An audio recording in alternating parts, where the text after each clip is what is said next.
To say that Vimm's Lair has a legacy is probably an understatement. This is a ROM emulator website that has been running since 1997. I don't even think I had internet back in 1997. Come to think of it, I don't think most people had internet back then. So the very fact that this website has not only been online, but preserving games as long ago as the late 90s, that is very impressive. I love that because, yeah, while there are a ton of emulator and ROM websites out there, I just don't think that there's probably a platform that has as much of a history as Vimm's Lair. So yeah, it's a website that still today, 2024, you can get a ton of ROMs and emulators on. And well, up until late last week, it pretty much was just that way. That was the status quo. But on June 6th, 5 days ago, something big happened in Vimm's Lair. Something that sort of toppled it on its head and really just gutted it. So they made a post on their homepage and they said Vimm's Lair has been asked to remove many games from the vault on behalf of Nintendo, Sega, Lego, and the ESA. Now, by the way, the ESA is the Entertainment Software Association. That is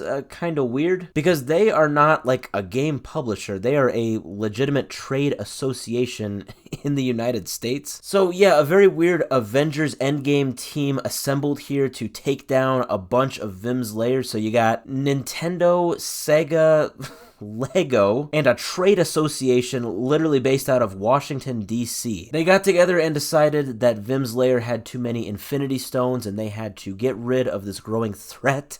Yeah, I don't know. I think it's a bit ridiculous. Now, I'm also seeing that Sony played a part in this as well. Some articles are talking about that, but I cannot confirm that. I don't see that Sony played any part in this. I think it's just these main four. I think people are saying that because some Sony games were removed, but I think that was from the ESA, not Sony. So anyway, Vimm's Lair says that while most of these games have not been sold in decades, ultimately it is their prerogative, so these games are now gone for good. And to give you an idea, somebody made a whole list of these games, or these franchises rather, that were removed. This is on Reddit. So it looks like the whole Mario franchise, Zelda franchise, Pokemon, Sonic, Yakuza, those are all franchises that have been scrapped, and then that hasn't even come close to the long list of what the ESA scrubbed, which are a ton of not as classic franchises, more like, 2000s, more current franchises. Yeah, you got Assassin's Creed, Call of Duty, BioShock, Borderlands, Battlefield, Castlevania, and you know what? I'll be honest, I'm just in the ABCs, okay? Yeah, so you get the point. A ton of franchises have had their games completely wiped from Vimm's Lair, arguably like the most old, the most classic ROM site ever. All because not just one big publisher, but a ton of these bigwigs in the video game industry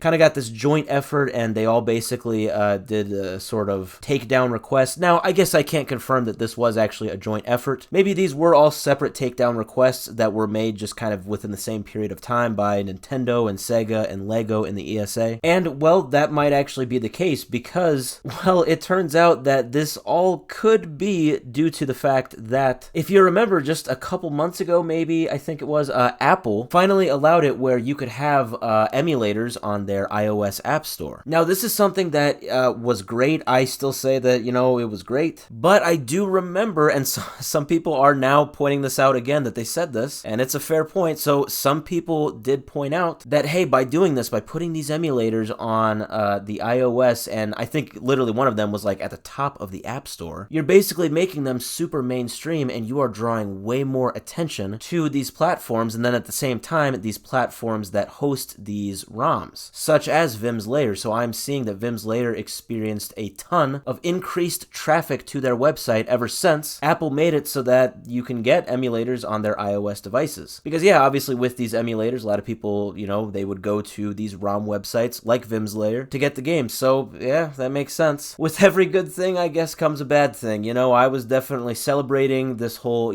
Apple changing their stance on emulators, that kind of thing, and I think a lot of people were celebrating it as well. But it turns turns out the people that were vocal about how this could actually cause problems for the emulation community, well, turns out they were right. Now, at the end of the day, though, Vimm's Lair, now that they have removed all of these, like, huge games and have left kind of like breadcrumbs behind, you still have to consider you've got a ton of people that still have these emulators on their iPhones and iPads. A ton of people that are still going to search for ROMs for these emulators, which means traffic is going to increase now that Vimm's Lair is gone on other ROM hosting websites.